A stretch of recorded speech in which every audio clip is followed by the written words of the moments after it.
오늘 약속의 땅을 넘어라는 제목으로 창세기 23장으로 하나님 말씀 증거하겠습니다. 아브라함은 하나님께서 이삭으로 큰 민족을 이루시겠다고 약속 맹세하셨다면 설령 이삭을 번제로 바친다 해도 하나님은 약속을 이루기 위해서 그를 다시 살리실 수 있는 분이라는 확신을 가졌습니다. 그래서 이삭을 바치려 한 행위는 죽음 앞에서도 무너지지 않는 약속에 대한 신뢰, 곧 부활을 전제로 한 믿음의 순종이었습니다. 그리고 히브리서의 증언처럼 이삭은 실제로 죽지는 않았지만 하나님께서 준비하신 양이 대신 죽음으로써 상징적으로 죽음과 부활을 경험했습니다. 그래서 이것이 보여주는 결론은 분명합니다. 다시 사는 길은 하나님이 준비하신 양의 죽음을 통해 열리며 신약은 그 수많은 어린 양의 죽음의 실체가 바로 예수 그리스도의 죽음이심을 증언합니다. 하나님께서는 우리를 위해서 예수 그리스도를 준비하셨고 우리는 여호와 이레이신 그리스도께 이제 생명과 삶을 맡기며 살아갑니다.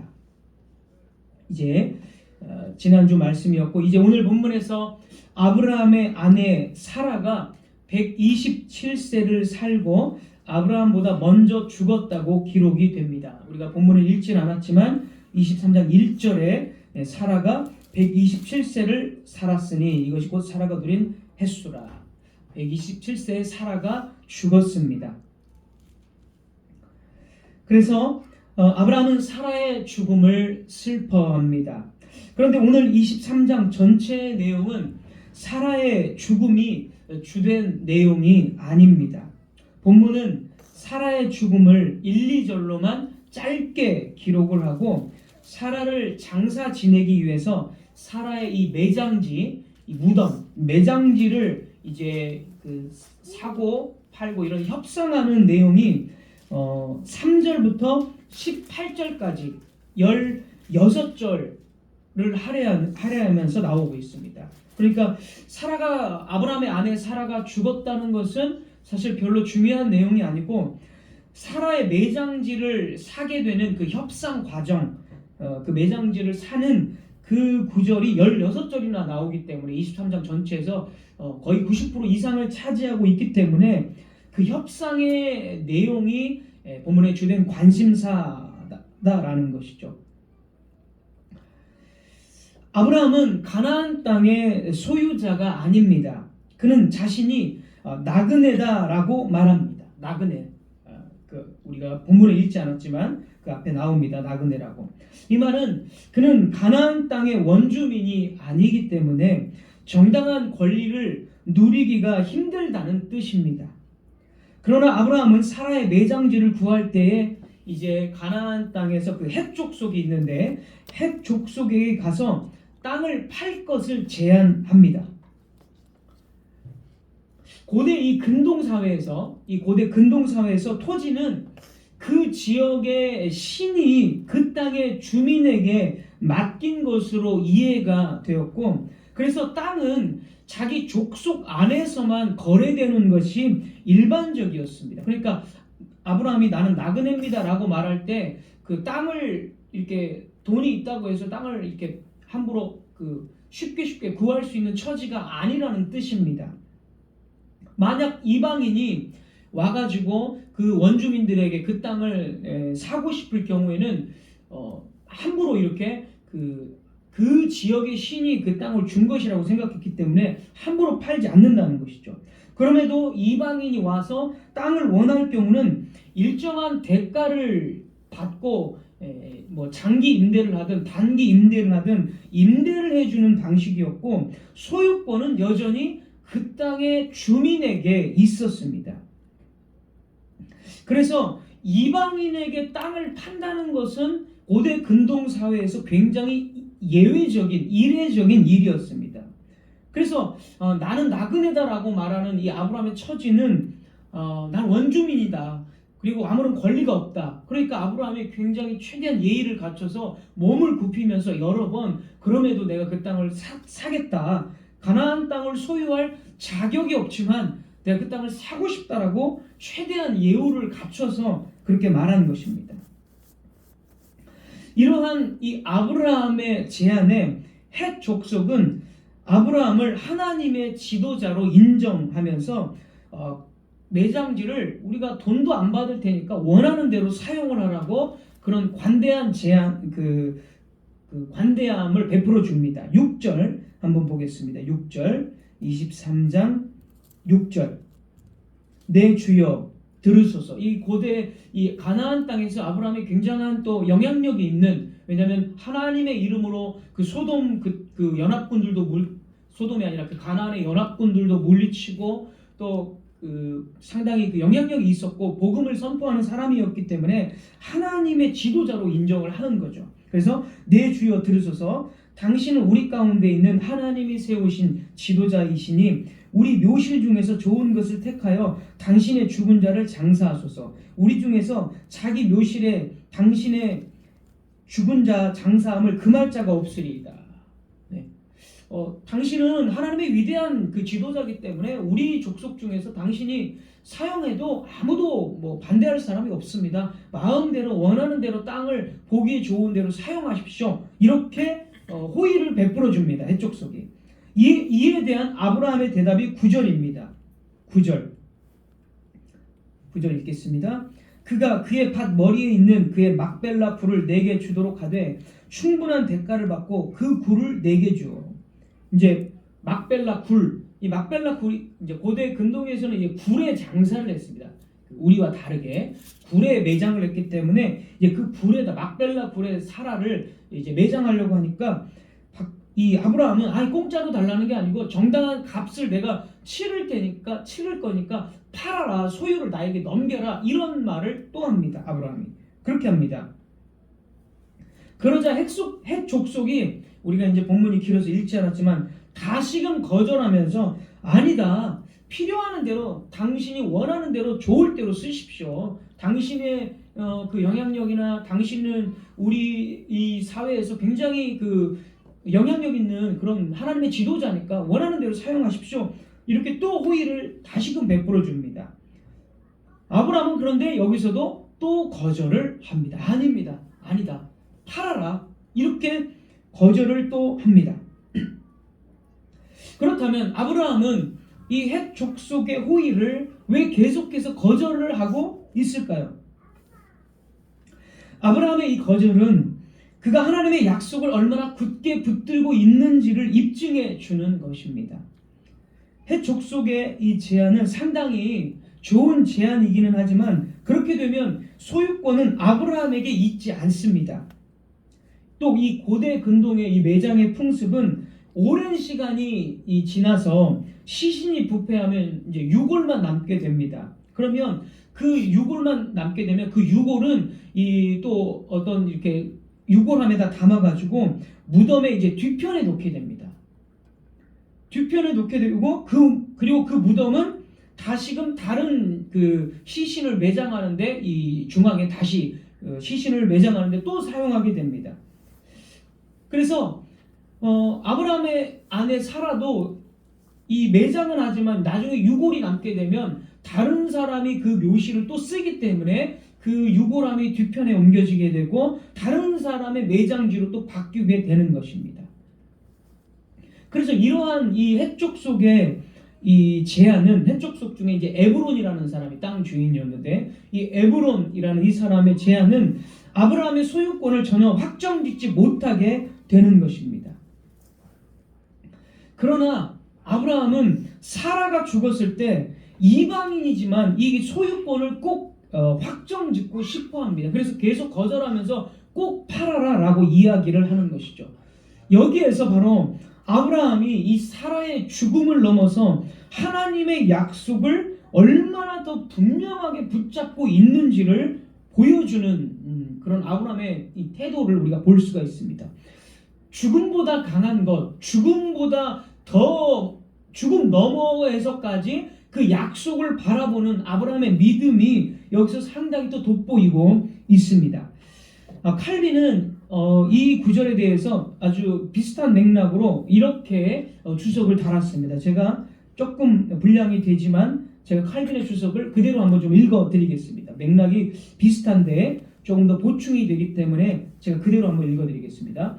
아브라함은 자신에게 주어지기로 약속한 그 땅 안에서 특별히 자기 이 가정의 무덤을 갖기 원했는데 이는 자기 후손들에게 증거를 갖게 하기 위한 목적 때문이었다. 증거, 약속을 하나님께서 주신 땅이라는 그 증거, 그 어떤 표시, 그걸 갖기 위한 목적이었다는 거예요. 자기 후손들에게. 즉 하나님의 약속이 아브라함 자신의 죽음이나 혹은 자기 가족의 죽음으로 인해 소멸되는 것이 아니라는 점을 보여주기 위해서, 그리고 그들이 태양빛을 더 이상 볼 수 없다 하더라도, 죽어서 이제 태양빛을 더 이상 볼 수 없다 하더라도, 그러나 항상 약속의 땅을 유업으로 받는데 함께 동참하는 모습으로 남아있기 위해서였다. 그 땅에 묻히고 싶은 거는 이 약속에 자기도 동참하는 것을 보여주기 위해, 그것을 원했기 때문에. 그래서 나중에 요셉도 애굽의 장사가 되잖아요. 근데 요셉이 이런 말을 유언을 해요. 나를 애굽에서 장사했는데 내 가나안 땅으로, 너희들이 애굽에 탈출할 때 내 유고를 가나안 땅으로 가져가서 가나안 땅에 나를 묻어달라고. 똑같습니다. 아브라함이나 요셉이나 그렇게 같은 약속에 동참하는 그거를 보여주고 그걸 원했기 때문에. 계속 읽겠습니다. 비록 그들은 죽음을 맞이하면서 말을 할 수 없는 상황이 되기는 하지만, 그러나 죽음이 그 땅을 소유하는데 결코 장애가 될 수 없다는 것을 그들의 무덤이 크게 외치도록 하는 것이다. 만약 아브라함이 믿음으로 하나님 나라를 바라보지 않았다면 이런 생각은 결코 생겨날 수 없었을 것이다.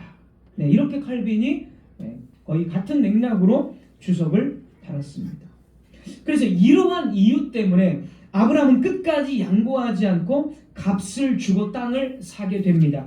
우리 16절 한번 읽겠습니다. 16절.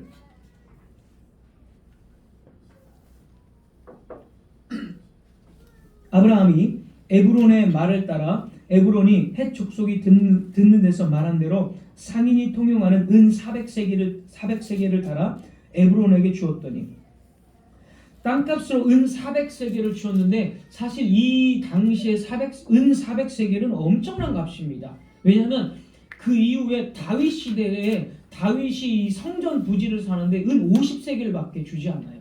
은 50세겔. 근데 여기는 은 400세겔. 엄청난 값입니다. 그러나 아브라함은 하나님께서 이미 많은 재물들을 주었기 때문에 그 엄청난 값은 문제가 되지 않았고, 아브라함은 어떤 흥정도 더 이상 아예 하지도 않고 바로 은 400세겔을 달아주어서 그 땅을 삽니다. 17절, 18절 한번 보겠습니다. 우리 본문 17절, 18절.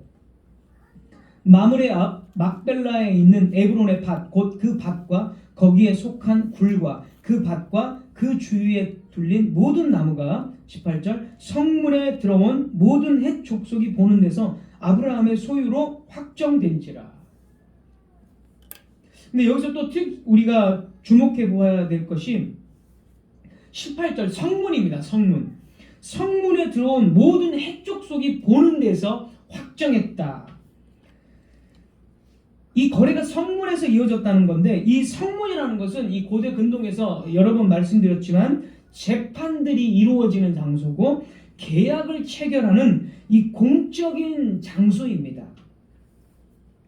그러니까 굉장히 공식적으로 법적으로 아브라함의 소유로 딱 확정이 되었다라는 것을 뜻합니다.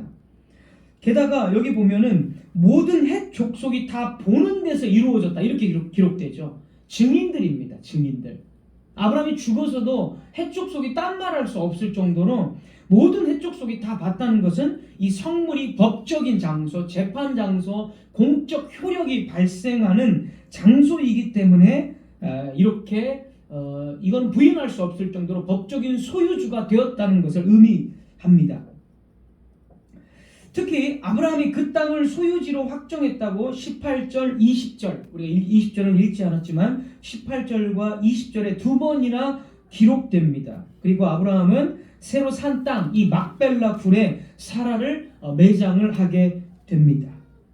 그러니까 아브라함의 소유가 확정되었다라는 것이 본문의 사실 이제 주제죠. 그 과정을 16절이나 할애했고 확정되었다는 것을 두 번이나 기록하면서 바로 이것이 이 본문에서 말하고 싶은 것이다 라고 하나님께서 의도적으로 이렇게 공적인 자리, 증인들이 보는 데서 이렇게 했다라는 것을 기록을 해주고 있습니다.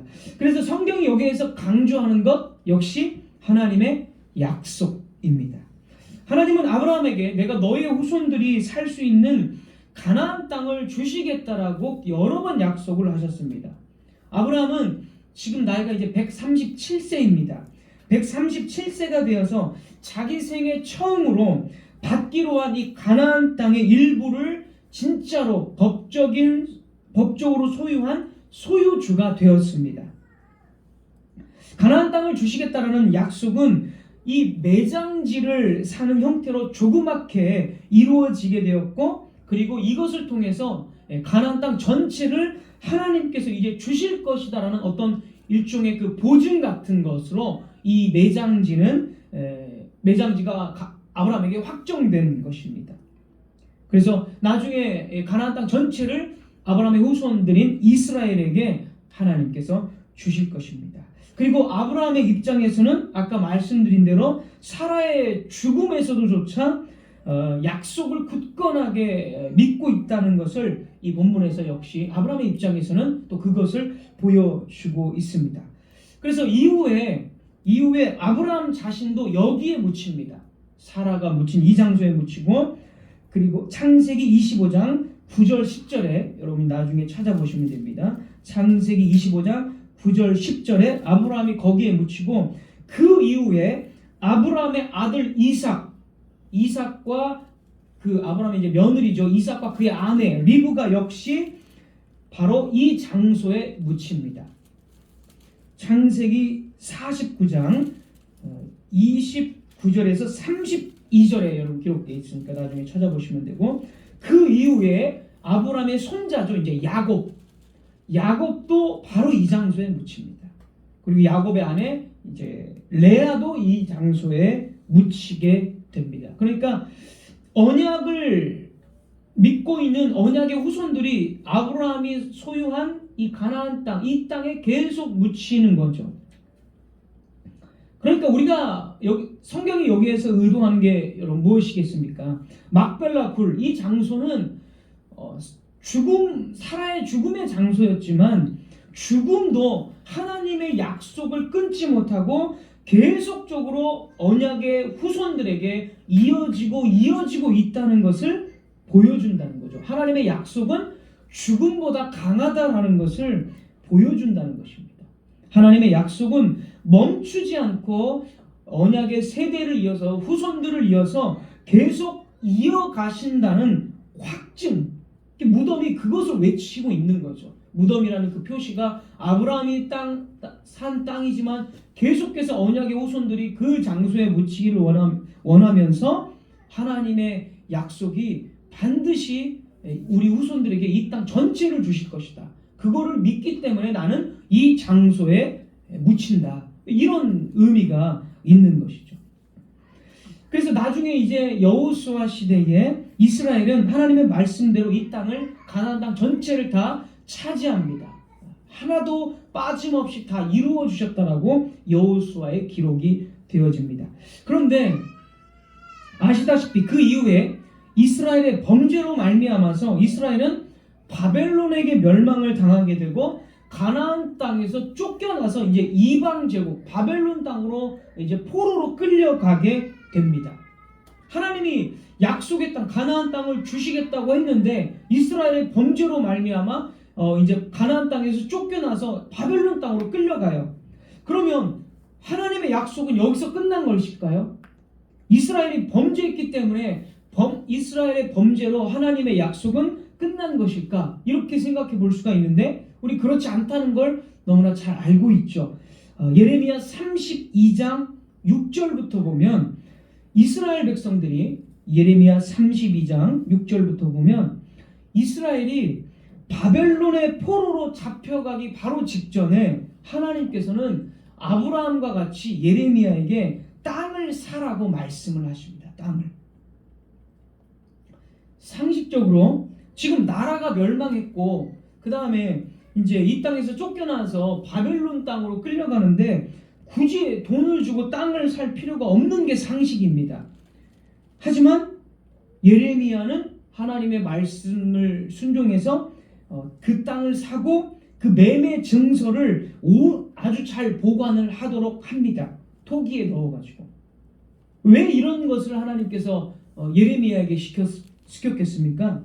여기서도 마찬가지로 비록 이스라엘의 범죄로 말미암아 가나안 땅을 주시겠다라는 하나님의 약속은 끝난 것 같지만 이스라엘의 범죄로 하나님의 약속은 끝나지 않는다는 거죠. 왜? 하나님이 약속하셨기 때문에 아무리 이스라엘이 타락했을지라도 하나님의 약속은 끝까지 하나님 자신이 지키신다는 것을 보여주는 것입니다.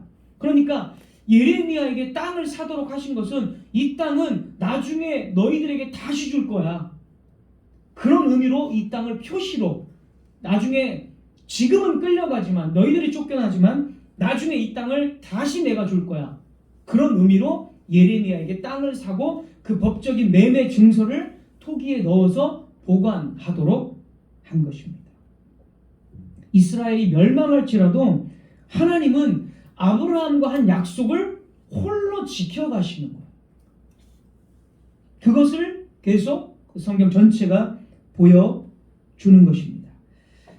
그리고 이제 그 땅에 대한 하나님의 약속이 완전히 성취할 때가 이르렀습니다. 때가 참에 예수 그리스도께서 가나안 땅에 하나님의 약속을 성취하기 위해 오셨습니다.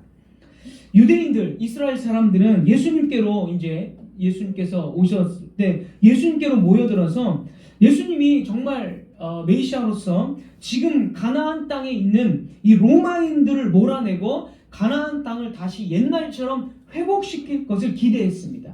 예수님 당시에 유대 땅은 로마의 지배를 받고 있었기 때문에 이스라엘은 예수님이 진짜 메시아가 오면 저 로마를 물리치고 다시금 다윗 시대처럼 이 땅을 우리에게 주실 거다. 이 물리적이 보이는 이 가나안 땅, 이 유대 사회 가나안 땅이니까 이 땅을 이스라엘 왕국을 회복시킬 것을 기대했습니다. 그런데 예수님께서 회복하신 가나안 땅은 여기서 이제 조금 다르다는 거죠. 자, 예수님은 이렇게 말씀하십니다. 마태복음 8장 20절에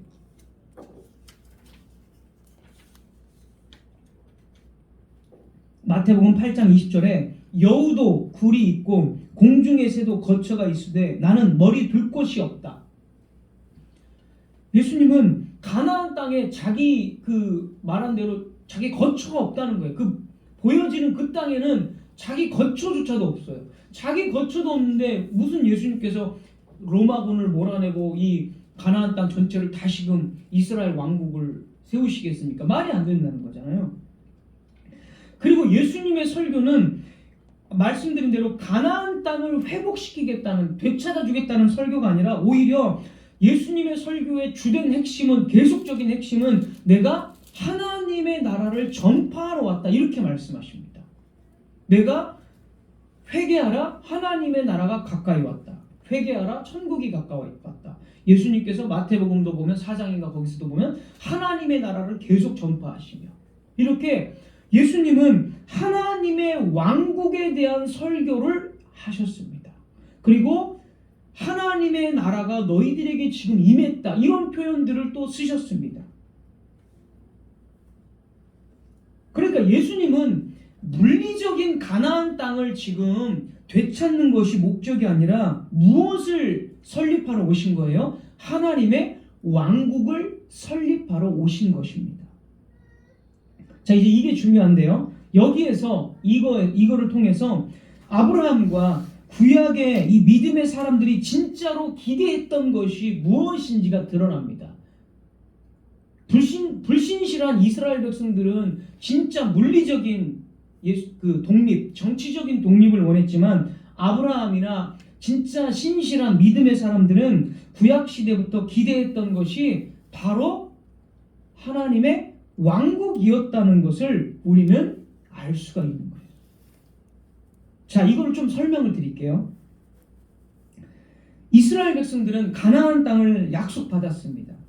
하지만 그리고 이제 가나안 땅에 살게 되는데, 하지만 가나안 땅 자체가 목적이 아니라 가나안 땅에서 하나님의 왕국을 이루며 사는 것이 목적이었어요.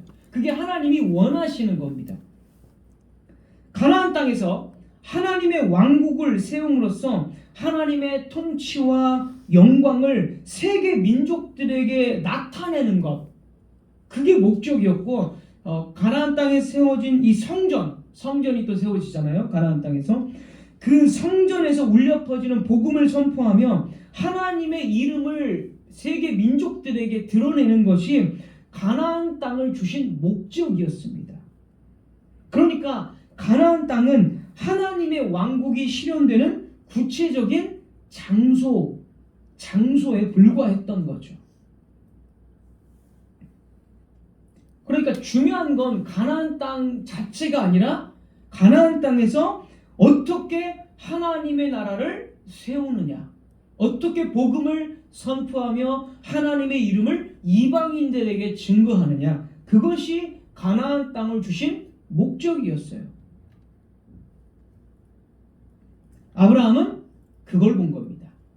가나안 땅을 주실 것을 믿었어요. 믿었지만 그 자체를 기대한 게 아니라, 이 땅을 주심으로써 하나님의 왕국이 아주 영광스럽게 건설되어서 이방 나라들, 아수르, 어디 이런 나라들이 하나님의 왕국을 참여하고 싶어서 이 가나안 땅으로 오겠구나, 그걸 기대한 거예요.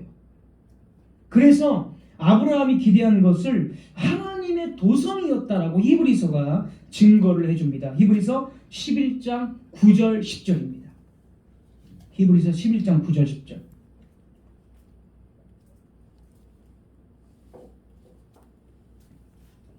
히브리서 11장 9절 10절.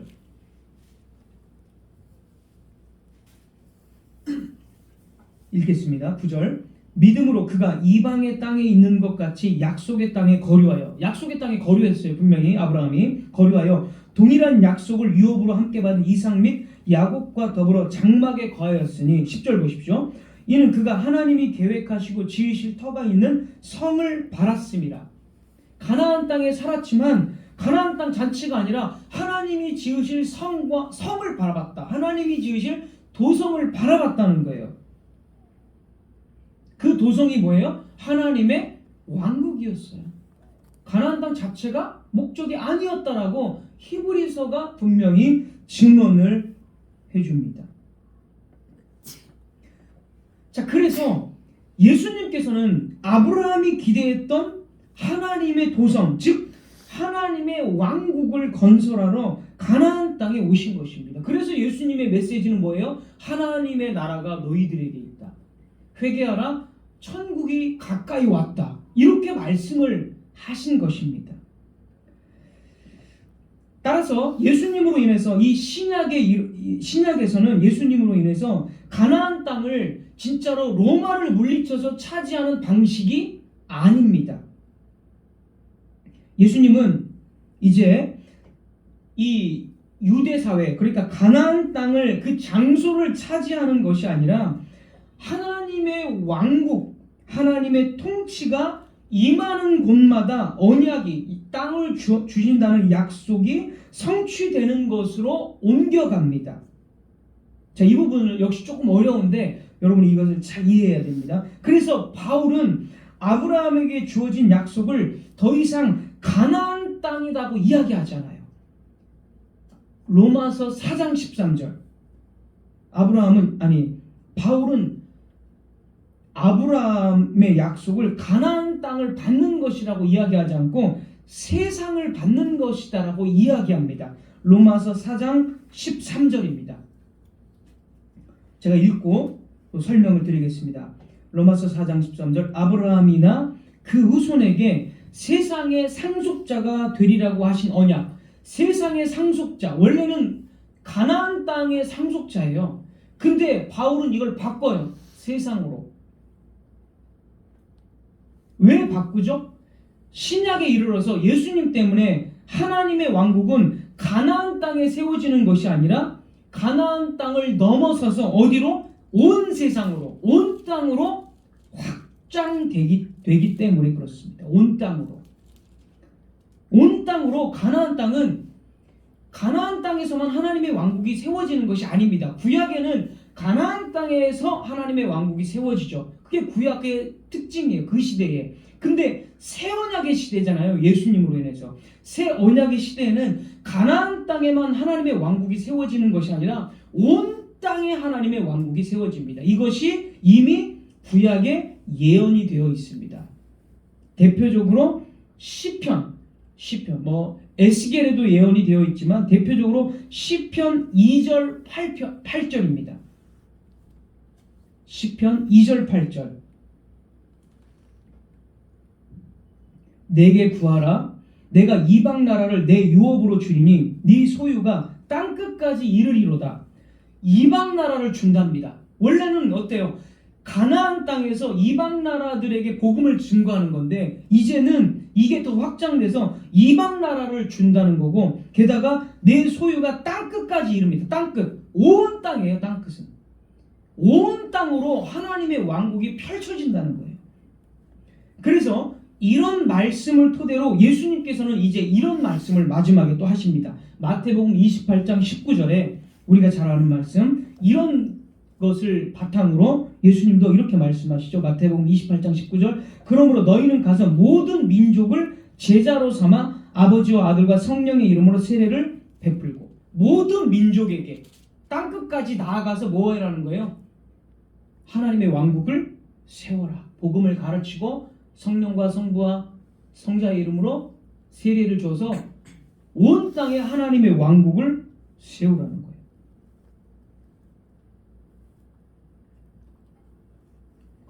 자, 언약의 역사가 이렇게 진전됩니다. 구약에는 가나안 땅에 하나님의 왕국이 세워졌기 때문에 그 이방인들이 하나님의 이름을 알고 복음을 알게 되는 것은 상당히 소수라고 볼 수 있습니다. 새 언약에 비해서는. 왜냐하면 가나안 땅에만 하나님의 왕국이 있기 때문에 소수가 되는 거죠. 그러나 새 언약 시대에는 가나안 땅, 약속의 땅을 넘어서 온 땅으로 하나님의 왕국이 세워집니다. 그러니까 엄청나게 이제 확장되어지는 거죠. 바로 그것을 예수님께서 예수님의 죽으심과 부활을 통해서 그렇게 확장되었다라고 예수님의 성취가 되었다라고 성경이 말씀을 하게 하신 것입니다. 그래서 아브라함에게 땅을 주시겠다라는 이 약속은 성도들에게 땅을 주시겠다라는 약속으로 역시 성취가 되는데, 성도들은 어떤 방식으로 땅을 차지해요? 물리적인 땅을 차지하는 게 아니라 어떤 방식으로? 예수님께서 말씀하신 대로 모든 족속들에게 복음을 가르치고 제자 삼는 방식을 통해서 성도들은 땅을 역시 차지하는 겁니다. 세상을 유업으로 차지하는 거예요. 온 땅에 교회가 세워짐으로 그 땅이 하나님의 왕국으로 변화됨으로써 성도들은 세상을 차지하는 것입니다. 그래서 1세기 성도들은 더 이상 로마로부터의 이 제대로 된 신자들, 제대로 된 믿음의 성도들은 더 이상 로마로부터의 독립하는 방식으로 가나안 땅을 차지하는 것을 전혀 생각하지 않았습니다. 사도행전은 이 땅을 차지하는 방식이 어떻게 실행되는지를 보여줍니다. 예수님도 말씀하셨고 바울도 하나님의 나라를 땅끝까지 전파하겠다. 로마까지 내가 복음을 전파하겠다. 스페인까지 가서 복음을 증거하겠다. 그게 땅을 차지하는 방식입니다. 사도행전 8장 4절 보면 흩어져 다니며 복음의 말씀을 전파했다. 이런 거죠. 사도행전 14장 21절에서 23절 보면 그래서 이제 교회가 각 지역마다 세워지고, 1세기 성도들은 땅 자체를 소유하진 않았지만 교회가 세워지는 곳마다 그 땅이 하나님의 왕국으로 편입된다는 것을 믿고 그 믿음 안에서 살았습니다. 그래서 가나안 땅은 신약에 이르러서 이러한 방식으로 예수 그리스도 안에서 온전히 그 성취가 되는 것입니다. 이와 같이 21세기를 사는 우리 역시 아브라함과 같은 방식으로 땅을 받은 사람들입니다. 아브라함은 가나안 땅에서 제단을 쌓으며 여호와의 이름을 선포하며, 즉 복음을 선포하며 그 땅을 약속의 땅이다, 하나님의 나라다라고 드러냈습니다. 소유는 아직 주어지지 않았지만 제단이 세워지는 곳마다 그 땅은 하나님의 나라로 변화될 것을 미리 선포한 것입니다. 우리 역시 마찬가지입니다. 오늘날 성도들은 세상을 장악하거나 힘으로 땅을 차지하지 않습니다. 복음이 선포되고 교회가 세워지는 자리, 곧 말씀이 가르쳐지고 그리스도의 이름으로 예배가 드려지는 곳마다 우리는 그 땅이 하나님의 통치, 하나님의 나라로 변화됨을 우리는 증언하는 것입니다. 우리의 가정과 일터, 도시와 열방 속에서 복음이 선포되고 교회가 세워질 때 그것이 바로 아브라함에게 약속하신 땅의 상속이 오늘날 21세기 안에서 실제로 이루어지는 방식입니다. 그러니까 우리가 물리적인 땅을 막 차지하고 세상에서 막 떵떵거리며 이런 것이 아니고 1세기에 예수님께서 성취하신 대로 1세기 성도들이 했던 방식 그대로, 아브라함이 또 했던 방식 그대로 복음을 선포하면서 하나님의 이름을 드높이면서 우리는 세상을 하나님의 왕국으로 변화시키면서 땅을 차지하게 되는 것입니다. 예수님께서는 교회를 땅의 주인으로 세우셨습니다. 우리는 예수님의 명령대로 이 땅을 하나님의 왕국으로 세워가야 합니다. 물론 성도들이 복음으로 땅을 차지한다는 것은 아무런 방해 없이 순탄하게 이루어지는 것은 아닙니다. 교회가 세워지는 곳마다 그 땅의 주인이 바뀌기 때문에 하나님의 통치가 드러나는 그 지점마다 반드시 이 저항이 뒤따릅니다. 그래서 베드로전서 5장 8절에서는 마귀가 두루 공격할 자를 찾는다, 삼킬 자를 찾는다, 이렇게 이 사단의 저항이 있고 또 불신자들의 어떤 저항이 있습니다. 그럼에도 불구하고 우리는 그 땅을 차지하기 위해서 복음을 증거해야 합니다. 만약 교회가 아무런 저항도 경험하지 않는다면 그것은 더 이상 복음으로 땅을 넓히지 않고 있다는 뜻일 수가 있습니다. 왜냐하면 복음을 증거하지 않으면 공격받을 이유가 없기 때문입니다. 그러므로 성도 여러분, 우리가 어떻게 무엇을 사명으로 삼고 어떻게 우리가 기도해야 하겠습니까? 나는 구원 받았으니 이제는 조용히 내 신앙만 지키며 살아도 되겠다, 이런 것이 아니라 주님께서 가르쳐 주신 기도대로 하나님의 나라가 이 땅 가운데 이루어져서 하나님의 왕국이 전 우리가 있는 자리를 포함해서 전 온 세계로 확장되기를 우리는 구하는 기도가 있어야 합니다. 우리의 기도와 예배는 개인의 안위에서만 머무는 것이 아니라 복음으로 땅을 변화시키는 하나님의 통치에 우리 자신을 내어드리는 응답이 되어야 합니다. 신앙은 나의 구원에서 멈추지 않고 이제는 복음이 정말 더 넓게 전해지고 교회가 더 건설되기를 위해서 헌신하며 기도하는 자리로 나아가야 합니다. 그러니까 하나님의 나라, 하나님의 왕국에 대한 간절함, 그 간절함과 그 갈망이 우리 가운데, 우리 마음의 중심 가운데 있어야 한다는 것이죠. 나는 개혁교회에 속해 있고 바른 교리를 알고 있으며 예배의 형식도 갖추었으니 이제는 이 자리에서 충분하다고 스스로를 안심시키는 것이 아니라 하나님의 나라의 확장, 하나님의 왕국이 더 건설되기를 바라는 그 갈망이 저와 여러분들 가운데 있어야 된다는 것입니다.